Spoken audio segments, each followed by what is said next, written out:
Hi, and welcome to another episode of The Forge. We've got a great show for you today. We've got a pro screencaster, Don McAlister, all the way from the UK joining us. We're going to be showing you some behind the scenes of how we actually put The Forge together every month. And we're going to be talking about how you can win some sweet, sweet prizes with the ScreenChamp Awards. We're on with The Forge.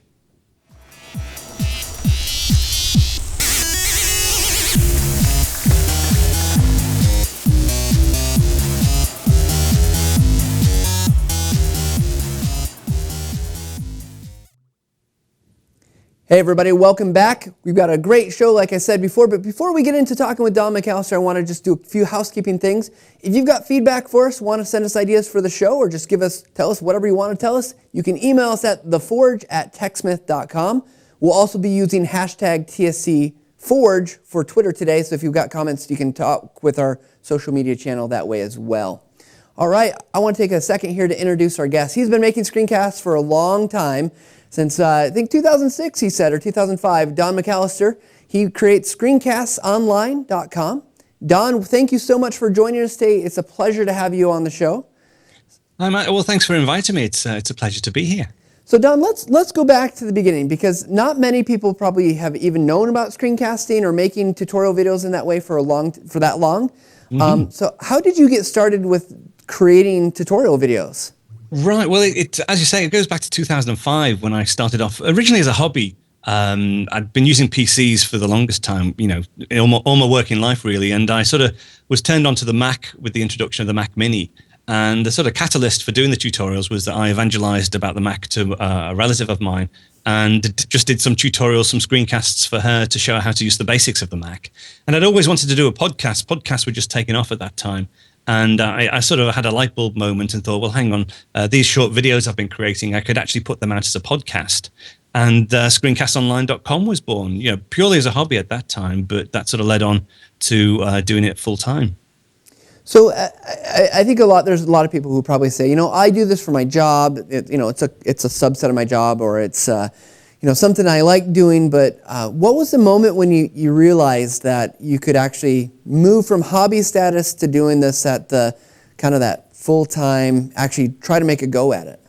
Yeah, well, it was. It was very early on.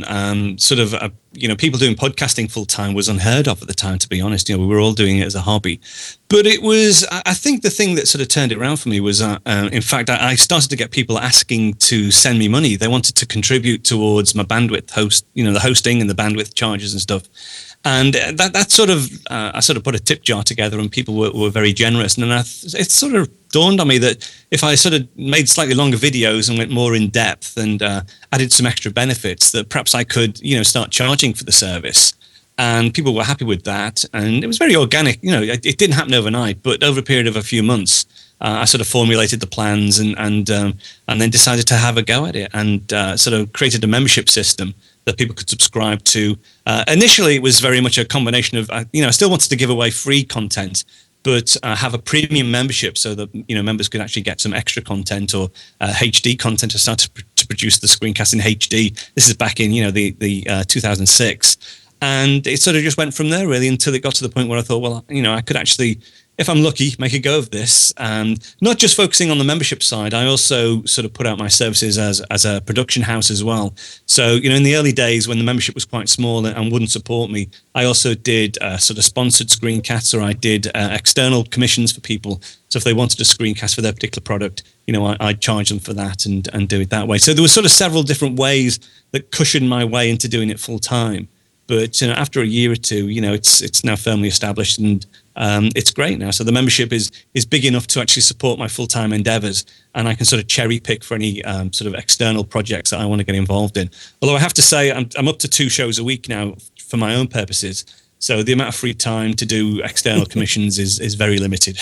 Yeah, definitely. It's probably got to be time consuming. So one of the things that I think our viewers are probably interested in, and I'm definitely interested in, is because you've been doing this for such a long time, I'm sure there's some lessons learned along the way that what makes for a good screen video. What are some things that you found out that if you is there I almost want to say, is there a formula without giving away your magic sauce kind of thing? But yeah, sure. Are there things that you could point to that if others are interested in doing this, not necessarily a service, but creating tutorials of value? What are some things that people could do that make better tutorials or better screencasts? I think it's several things, really. I mean, I do a lot of preparation. So, each show is sort of carefully planned out. I don't script the show, but I basically do a high-level sort of outline of what it is I want to cover. And I do spend time thinking through a logical progression, taking people from here to there, and what's the most logical way to go, and what would be the best route to pick up all the different things I want to show them on the way as well. So that, it's never just happens. It's all sort of carefully planned. Another big thing I think is you need to make it interesting for people as well. We talked in the pre-show that my tutorials, I do two. I do an iOS one and I also do a Mac one as well. And I do one each week. Now the Mac one's about 30 minutes long and the iOS one's about 15 minutes long. And to hold people's attention for that length of time, it has to be interesting. It has to be. I mean, I never do tutorials or I never feature software that I don't like or wouldn't use myself. So there's a certain level of enthusiasm that comes across and a certain level of, not so much integrity, but, it's something that I think, if I'm showing you this software, I think it's great software. And I think, not everybody, but most people could actually benefit from using this. And I also like, throwing in, little sort of bits that people mightn't quite realize that existed within software, so like a bit of a wow factor. So if I can find something in a piece of software that will make people go, "Ooh, I didn't realize it did that," just sort of keep the interest level up, I think that helps as well. But the main thing is, I think, is the logical progression and keeping it interesting.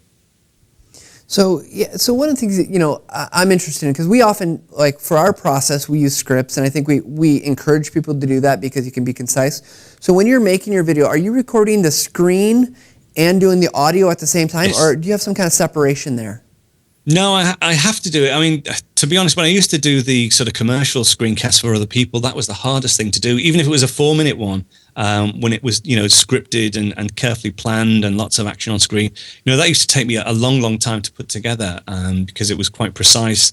To do, 45, 50 minutes worth of content each week, there's no way I could script it to that level. It just would take too much time in the production process. So once I've got my outline, I will script the first minute or two because, I really want to sort of put the application in context. I want to explain what I'm going to do or why I've chosen this particular piece of software. So I'll normally script that and I'll put some animations on screen or some slides, just something to illustrate that.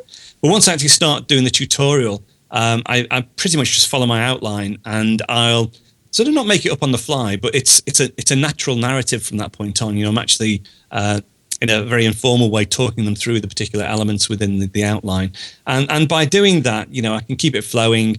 I can keep the interest level up, but I haven't got to synchronize the audio track with the video track. I will record both at the same time. Now I only do it in small chunks, so I'll normally do 3-4 minutes at a time, and then I'll review what I've done and make any edits if I need to, and then I've sort of got that fresh in my mind what it is I've just spoken about in the last 3 or 4 minutes, and then I'll carry on to the next segment, and then just build up the entire show in that way, so in small segments, just sort of slotting them together. Yeah, and we talked a little bit about that prior to the show, and I think that for me that sounds like that's a real key, is that you've got these small chunks that you can you're not investing a lot of time in the whole thing. I see people do this. They go out and record 30 minutes, and then they find they make a mistake, and it's hard to recover from that. But it sounds like in your process, you make. Well, that's right. Yeah, you invest a little bit. Yeah. Well, it's easy to correct mistakes. It's easy to go back. If you've only recorded like 4 minutes, it's very easy to retrace your steps back to the beginning of that segment if you need to re-record it again. If you record 20 minutes in one go. You've got windows opening left, right, and center. You've got, you might have created documents. It's really hard to go back 15 minutes into that segment and reset everything as it was. And it's something that I really focus on, the continuity, because it does look, if you look at the 30-minute show, it does look as though it's been recorded continuously. You don't really notice the gaps. And that's because I'm doing it in small chunks and keeping an eye on continuity, and can very, very easily retrace my steps if I need to go back. I only need to go back a short level to start the recording again. So I want to ask you, and maybe this is a little bit too technical and hard to talk about without showing anything, but and if it is, we'll find another question to go to. But I'm interested because continuity is really important. And even with a 3 or 4, you can go back 3 or 4 minutes, but there's so many little things in on the screen, right? Yeah. It could be everything from your mouse cursor to, the placement of something, maybe, so I get you can get back. So do you have any tips on how to help people to remember or get back to that point besides just watching the video? I tend to, I have a multi-monitor setup, which is a great help. And what I tend to do, I actually have 3 monitors now. So I have my, I use a MacBook Pro, one of the Retina MacBook Pros, and that can either be just as a desktop, or it can be the machine I'm actually recording on. And then I've also got 2 27-inch monitors as well. So what I will tend to do is on one monitor, I'll normally have my outline and any other supplemental files that I might need to refer to. So that'll be on one monitor. On the second monitor, it will be the recording canvas. So that's where I'm actually recording the screencast. And then on the third monitor is my editing software. And what I can do then is I can have my recording desktop on one monitor and then the editing suite on the other. And I can actually, review very quickly the last segment that I recorded. And if I'm going to do a new recording from a certain place, I can actually, just line it up where I want to put the insert in and just carry on recording. A quick scan, I can see quite easily which is where. I'll also do things like use packages. Moom's a good package. If you want to set up a number of windows and you want to keep them, there's nothing worse than having windows on the screen. Then suddenly, in the next segment, a window's moved down by half a centimeter. Very easy to do. You can accidentally drag a window down very, very easily. But if you use something like Moom, or there's a couple of other packages that allow you to capture the relative position of the desktop and the windows on screen, that helps as well, to be honest. Well, fantastic. Well, we are running close to our time. I wanted to ask you before we go, tell us a little bit more about, because I think people are probably interested, one, if they want to see good examples of screencasts. Two, if they're interested in Mac products, you obviously are a great evangelist for Apple and going out and talking about a lot of products that are on the Mac and on iOS. Tell us a little bit about Screencasts Online and a little bit about your new, I guess it's a magazine, web or iOS magazine? Yeah. That's right. Well, there's several different ways to get to my content. I mean, the main place is the Screencast Online website. So if you go to screencastsonline.com, you'll see, all my content on there. That's a weekly tutorial service. I do free shows about once every 5 weeks or so. But the main shows on there are for members, relatively low cost membership. I've also got apps in the App Store, so both in the Mac App Store and also on the iTunes App Store as well. I have several sort of self-contained tutorials for various Mac-related topics that people can go and have a look at, and they're branded under the brand name of SCOTutor. So just search for SCOTutor in the app stores. But the latest project is a magazine. It's a digital magazine on Apple's Newstand. So if you have an iPad, you can go across to the Newstand, go into the store and just search for Screencasts Online. And there's a magazine there called ScreenCastsOnline Monthly. And basically that's something I now publish. It's only been going, this is about, I'm up to issue 3. It's a free app to download. Basically, it's an interactive magazine that contains both articles from some of my friends in the Mac community, but also a lot of my video content as well. So you can actually, there's a free episode as well. So you download the free app, you can download the sample episode. There's 4 or 5 video tutorials in there that you can actually stream to your iPad. You can look at them in the magazine, or you can blow them up full screen and have them that way as well. But that's really taking off. That's a really nice way to deliver content using the Newstand service. Yeah, definitely. So if viewers out there, if you're interested, go check those out. We'll put some links on the blog so you can find those easy to get to. Don, I want to thank you for spending some time with us today. Appreciate your insight into how to make even better screencasts. We're going to take a look behind the scenes of the Forge here just in a second. We had a lot of people request, hey, what do you guys do and how do you make the Forge? So you get to see some of the cameras, some of the technology we're using. So Don, thank you once again for being on the show, and we'll go to the video now. We'll be right back.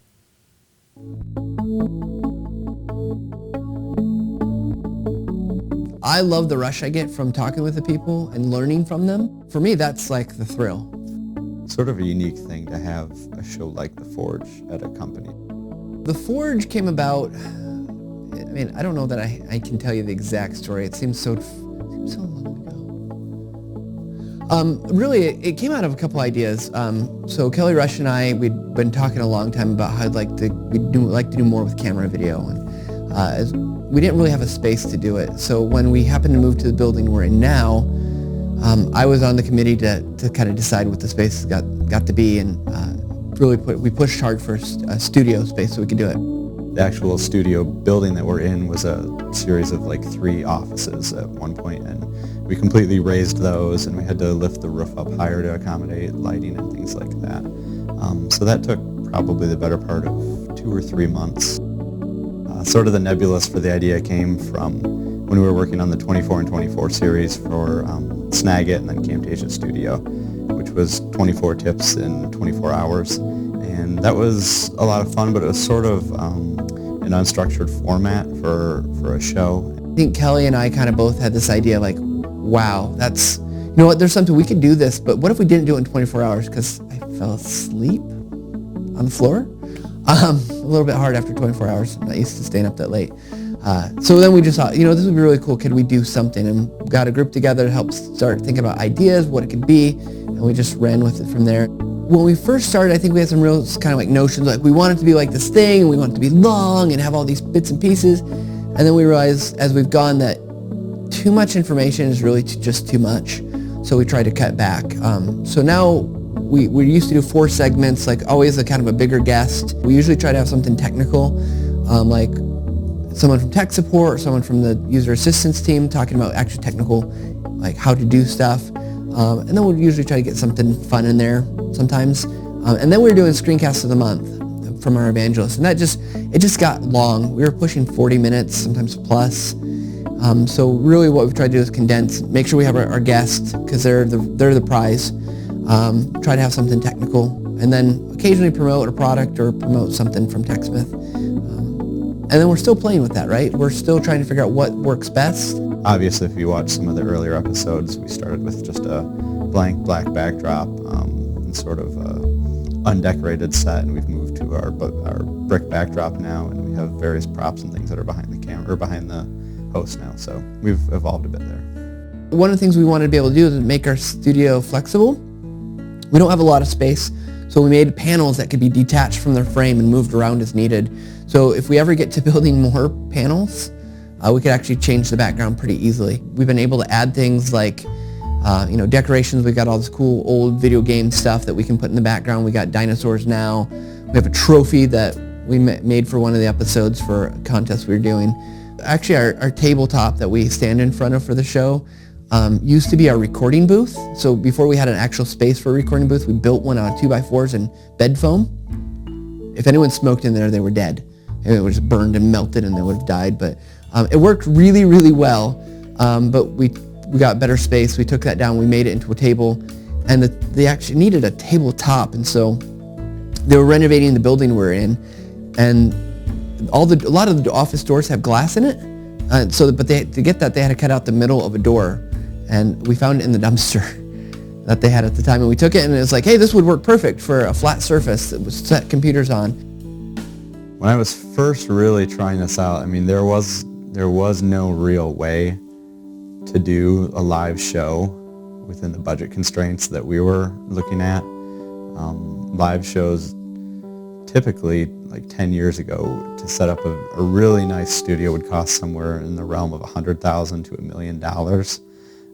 If you wanted to do it on a really small budget, they finally came out with something called a NewTek TriCaster, which is like a little computer box that you can plug cameras into, and those were in the range of about $8,000 to $12,000 for the box, and then cameras and stuff. And the budget that we had, we were looking at something like $2,000. So it really was a lot of research on my part. So I found some software that we use called Wirecast, and that installs on any computer as long as it's high-end enough to run it.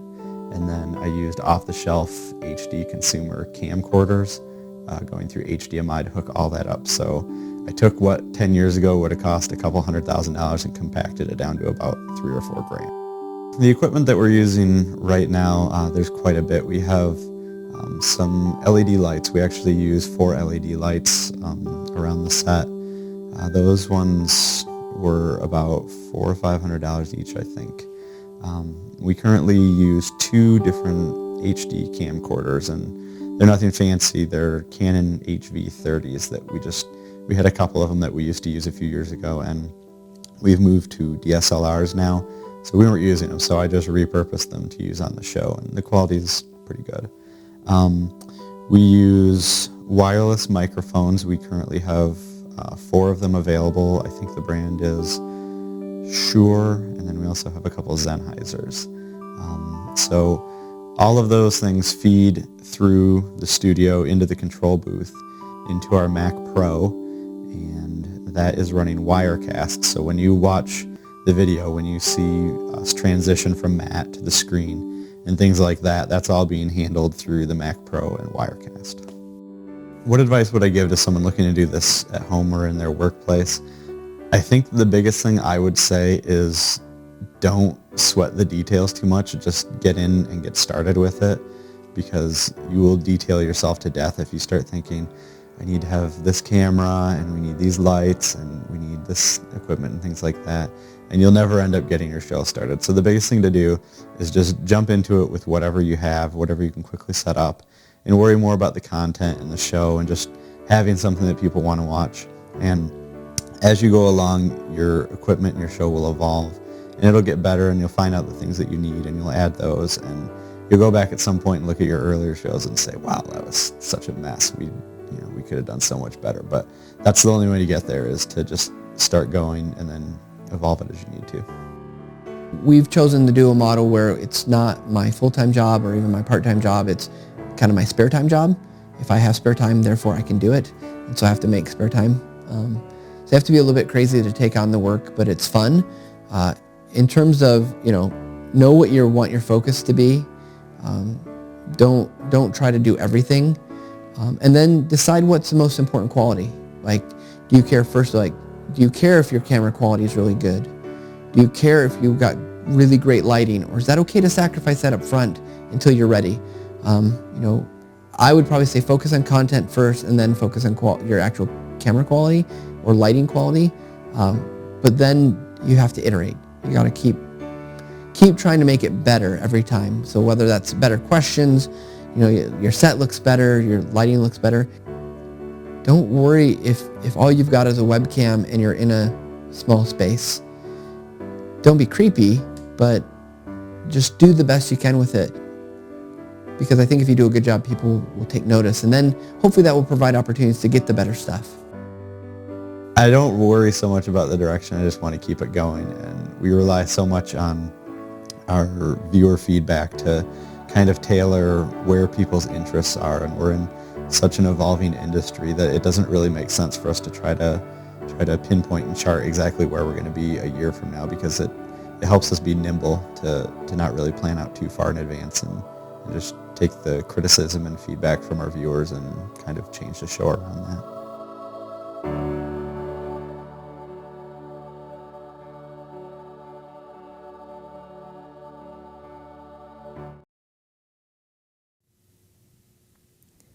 All right, special thanks to our interns Ashley Pennell and Kyle Wilson for putting that video together for us. It was fantastic. Hopefully you got a lot out of that. Now it's time to announce and see if you have what it takes to be the next ScreenChamp Award winner. That's right, we're back for the second time with our ScreenChamps. You got a great screencast just lying around, or you got one that you want to put together and see if it's one of the best in the world? Okay, maybe not the best in the world, right? You got to compete with like Don McAllister for that. So we've got some sweet, sweet prizes you can win. Of course, you could win a sweet trophy, and that's what some people only want is a trophy. But we think you're going to want the prizes too. Now, if you go to ScreenChamp, that's all one word, ScreenChamp.techsmith.com, you'll get all the glorious lawyerly details, and you can find out all the rules and stipulations.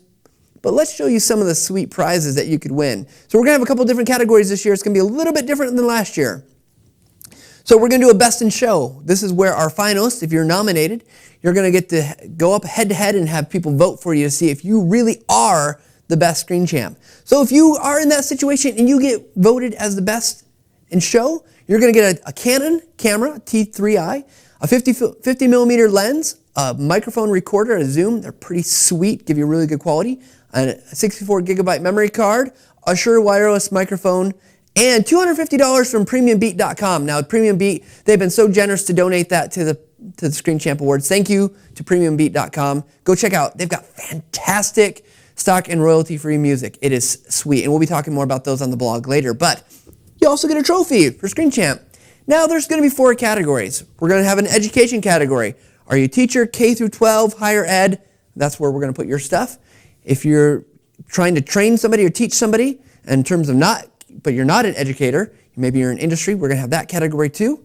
We're also going to be doing a wild card, so anything that doesn't fit into the other categories. And finally, we'll have a sales marketing. So if you're trying to persuade, not necessarily teach, we've got that category. So what you need to do, though, is there's a form on the website. Again, it is screenchamp.techsmith.com. You scroll down, and what you'll see is a whole form to fill out. Yes, we know it's a form. You have to do some work. But we want to see your sweet, sweet screencasts. We're going to be looking through all of them and finding out who the next ScreenChamps are. If you have any questions, feel free to email us at theforge@techsmith.com. There is a limit to 3, so if you pick your best 3 to submit if you got more than one. But really, we want to see the best one that you've got. Now, this is going to start today, so you can start submitting today. And if you'll see, there's some very important dates on there. We're going through October 8th, so not a ton of time to get this put together, but hopefully enough to make something awesome. What we're going to do then is we're going to get our finalists announced on November 19th, and then we're going to have about 2.5 weeks or so to vote. So we're going to tighten this all up, get it done before the end of the year, and then you're going to want to rally all your troops, get them to vote for you, and we're going to see who really is the ScreenChamp. And then on the Forge, December 13th, we're going to have guests, we're going to have prizes, we're going to do some crazy antics. It's going to be fantastic. We're going to do all the announcements in what's hopefully going to become our annual award show. So, do you have what it takes? Let us know. Enter the ScreenChamp Awards. So again, if you have any questions, theforge@techsmith.com. You can get the information and submit your ScreenChamp Award proposal at screenchamp.techsmith.com. That should wrap it up for The Forge. If we have feedback, send it our way. If you want to know more, let us know. We'll be back in October, second Thursday, not a Tuesday, but Thursday of the month. It's going to be 2 p.m. Eastern Standard Time, just like always. Until then, we'll see you later.